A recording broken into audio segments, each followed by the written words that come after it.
కూటమి ప్రభుత్వం ఏర్పడి 6 నెలలు గడుస్తున్నా ఇంకా కొంతమంది మాత్రం జగన్ మత్తు నుంచి బయటకు రావడం లేదు అంటూ టీడీపీ శ్రేణులు ఆరోపిస్తున్నారు. కొంతమంది ఐఏఎస్, ఐపీఎస్లు కూడా కూటమి చెప్పిన రూల్స్ ఫాలో కావడం లేదన్న విషయం మీద టీడీపీ శ్రేణులు అసహనం వ్యక్తం చేస్తున్నారు.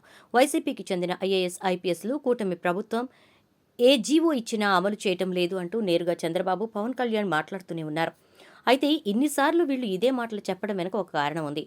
రీసెంట్గా ఒక బ్యూరోక్రాట్ల సీక్రెట్ మీటింగ్ జరిగిందని తెలుస్తోంది. దీనికి సీనియర్ బ్యూరోక్రాట్లు హాజరయ్యారు. ఏపీలో రాజకీయ పార్టీల మధ్య జరుగుతున్న యుద్ధంలో తాము ఇబ్బందులు పడుతున్నామని ఆవేదన వ్యక్తం చేశారు. తప్పు చేసినట్లు పార్టీలు తమను ఎలివేట్ చేస్తున్నాయి, దాంతో జనాల్లో తాము పార్టీల మనుషులం అనే ముద్ర వేసే పరిస్థితికి వ్యవహారం వచ్చేసిందని చర్చించుకున్నారు. అంటే టీడీపీ వాళ్ళు అన్న మాటలు రేపు వైసీపీ వస్తే వాళ్ల నుంచి ఫేస్ చేయాల్సిన పరిస్థితి వస్తుంది. కాబట్టి అధికారంలో ఉన్న పార్టీల నేతలంతా చెప్తున్న విషయాలను అమలు చేసుకుంటూ పోతే భవిష్యత్తులో ఎన్నో ఇబ్బందులు ఎదుర్కోవాల్సిన పరిస్థితి వస్తుంది. ఎందుకంటే ఆల్రెడీ మనం చూస్తే కూటమి అధికారంలోకి రాగానే కొంతమంది ఐఏఎస్, ఐపీఎస్లను ప్రభుత్వం అస్తమించేలా మాట్లాడింది, వాళ్లను శిక్షించింది కూడా. కాబట్టి ఇక నుంచి ప్రభుత్వం ఏం చెప్తే అదే చేయాలి, చట్టానికి వ్యతిరేకంగా కొన్ని పనులు కూడా చేయాలంటూ ఒత్తిడి తెస్తారు. అయినా కానీ అస్సలు పట్టించుకోకూడదు. ఈ రోజు వీళ్ళు చెప్పినట్టు చట్ట వ్యతిరేక పనులు చేస్తే రేపటి రోజున ప్రభుత్వం మారినప్పుడు సమస్యలు మళ్లీ తామే ఎదుర్కోవాల్సి వస్తుందని వారంతా ఒక నిర్ణయానికి వచ్చారు.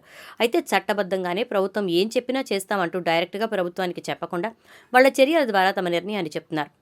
అందుకే ప్రభుత్వం చెప్పిన దానికల్లా తలాడించడం లేదు ప్రస్తుతం ఉన్న ఐఏఎస్, ఐపీఎస్లు.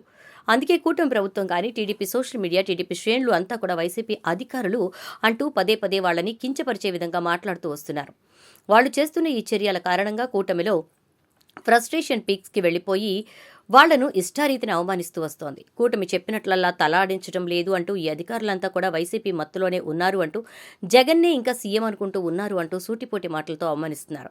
చట్ట ప్రకారం పని చెయ్యండి అని చెప్పడం లేదు, అధికారంలో ఉన్నప్పుడు చెప్పినట్లల్లా చెయ్యాలి కదా, ఎందుకు చేయడం లేదు అంటూ ఎదురు అధికారులనే చిన్న పెద్ద నేతలంతా ప్రశ్నిస్తున్నారు. అయితే ఇప్పుడు తమ మీద అంటే కూటమి ప్రత్యేకంగా తమకు నచ్చిన అధికారులను తెచ్చుకుంది, రేపొద్దున తాము కూడా కూటమి చెప్పినట్టు వినకపోతే ఇలాగే ఇబ్బంది పెడుతుంది కదా అని భయపడుతున్నారు.